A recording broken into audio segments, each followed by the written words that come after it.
বিসমিল্লাহির রহমানির রহিম।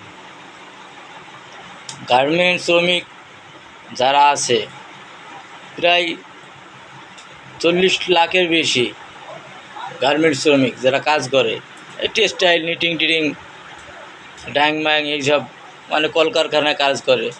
আরও কর্মস্থান বাড়লে আরও লোক বাড়বে, তারও বেশি হবে, কাজ করায়নি যায়।